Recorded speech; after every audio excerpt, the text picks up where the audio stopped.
আচ্ছা, এখানে কি বলছে দেখো, খালি ঘরে ইচ্ছামতো সংখ্যা বসিয়ে যোগ করি এবং গল্প তৈরি করি। অর্থাৎ আমাদের এই খালি ঘরে ইচ্ছামতো সংখ্যা বসাতে হবে এবং এই সংখ্যার উপর একটা গল্প লিখতে হবে। দেখো এখানে একটা সংখ্যা বসিয়ে গল্প লিখে দেখে দিছে কিভাবে লিখতে হবে। তাহলে আমরা এটা দেখে দেখে পরেরগুলা আমরা কি করব, লিখব। তাহলে এখানে কিভাবে লিখছে দেখো, এখানে প্রথম লিখছে 3845, এরপরে 1500, এরপরে 700। এই সংখ্যাগুলো যোগ করে কত হয়েছে, 6445। এই সংখ্যার উপর গল্প লিখছে দেখো, ফাতেমার 3845 টাকা ছিল, তার বাবা তাকে ঈদে 1500 টাকা এবং মা 700 টাকা দিলেন। এখন তার কাছে কত টাকা হলো? তাহলে দেখো, তার কাছে ছিল 3845 টাকা, তার বাবা তাকে আরো 1500 টাকা দিয়েছে, মায়ের তাকে আরো 700 টাকা দিয়েছে। তাহলে কি হচ্ছে, মোট সংখ্যা যোগ করা হয়েছে। যোগ করে কত হয়েছে, 6045 টাকা তার কাছে এখন আছে। এখন আমাদের এইভাবে একটা গল্প লিখতে হবে এবং সংখ্যা লিখতে হবে। তাহলে আমরা কি লিখবো, এটা তোমাদের ইচ্ছা, তোমাদের যেটা সহজ মনে হয় যে সংখ্যাটা, তোমরা সেভাবে সংখ্যা লিখতে পারো এবং গল্প লিখতে পারো। আচ্ছা, আমি একটা লিখি। আমরা প্রথমে 500 লিখলাম, এরপর লিখবো 250, এরপর লিখবো 400। এবার আমরা কি করবো, এই সংখ্যাটা যোগ করব। যেহেতু এখানে যোগ চিহ্ন আছে, যোগ করব। তাহলে 0 0 0 যোগ করে কত হবে, 0। এই 0 5 আর 0 যোগ করলে কত হয়, 5। 5 হবে, 5 লিখব। এবার 4 আর 2 কত, 6। 6 আর 5 11। 11 থেকে কত হলো, 1150।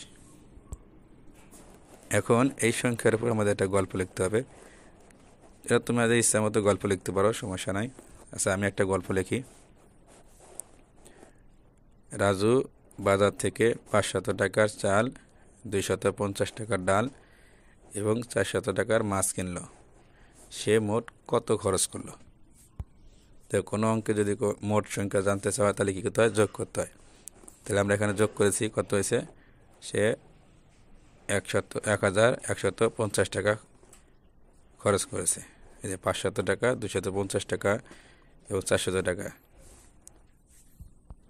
যোগ করে কত হয়েছে, 1150 টাকা। এরপর দেখো, এখানে কিন্তু দুইটা ফাঁকা ঘর আছে, অর্থাৎ দুই সংখ্যা লিখতে হবে আমাদের। এখানে তোমরা ইচ্ছা মতো মনে যেটা চায় সেভাবে লিখতে পারো, যেটা সহজ মনে হয়, যে সংখ্যাটা লিখতে তোমরা পারবা সেই সংখ্যা লিখতে পারো। আচ্ছা, আমি একটা লিখি। দেখো, আমরা এখানে প্রথমে 75 লিখলাম, এরপর লিখবো 80। এখন কী করবো, আমরা যোগ করবো। এখানে যোগ চিহ্ন আছে, যেহেতু আমরা যোগ করবো। তাহলে 0 আর 5 যোগ করলে কত হয়, 5। এই 8 আর 7 যোগ করলে কত, 8 9 10 11 12 13 14 15। তাহলে কত হলো, 155। এখন এই সংখ্যার উপর আমাদের একটা গল্প লিখতে হবে। তোমরা ইচ্ছা মতো গল্প লিখতে পারো। আমি একটা গল্প লিখি। দেখো,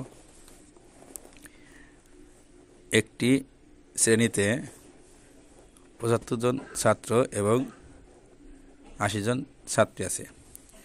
ওই শ্রেণীতে কতজন শিক্ষার্থী আছে? তাহলে আমাদের কি করতে হবে, অঙ্কে যোগ করতে হবে। তাহলে ওই শ্রেণীতে কতজন শিক্ষার্থী আছে, আমরা যোগ করেছি। এই 75 এবং 80 যোগ করে কত আছে, 155 জন। তাহলে ওই শ্রেণীতে 155 জন শিক্ষার্থী আছে। তোমরা এভাবে গল্প লিখবে। এরপরে দেখো, এখানে এখানে কিন্তু 3টা খালি জায়গা আছে, অর্থাৎ 3টা সংখ্যা লিখতে হবে। তাহলে এখানে আমরা কীভাবে লিখব, এখানে আমরা লিখব, আমরা প্রথমে লিখব 1200 লিখলাম, এরপর লিখলাম 950, এরপর লিখবো হচ্ছে 120। এখানে তোমরা ইচ্ছা মতো লিখতে পারো, সমস্যা নাই। তাহলে এর আমরা কীভাবে করবো, দেখো,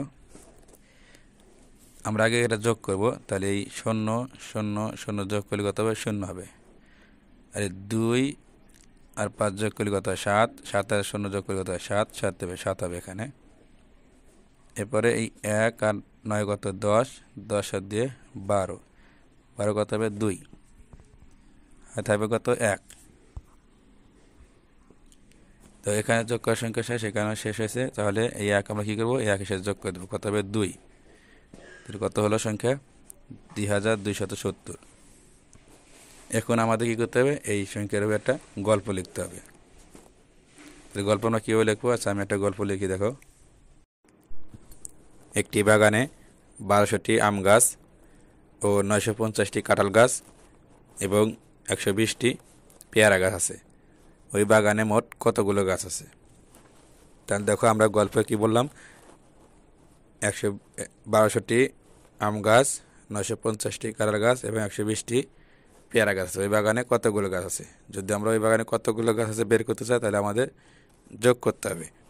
তা আমরা কী করছি, দেখো, যোগ করেছি। যোগ করে কত হয়েছে? 2270টি। অর্থাৎ ওই বাগানে 2270টি গাছ আছে। আমরা এভাবে সংখ্যা লিখে যোগ করে গল্প লিখতে পারবো। এভাবে অঙ্কটা সমাধান করতে হবে। প্রিয় ভিউয়ার্স, তৃতীয় শ্রেণীর অঙ্ক বিষয়ে ধারাবাহিক ভিডিও পেতে আমাদের চ্যানেলটিকে সাবস্ক্রাইব করে রাখুন এবং আপনার মূল্যবান মতামত কমেন্টের মাধ্যমে জানিয়ে দিন। ধন্যবাদ।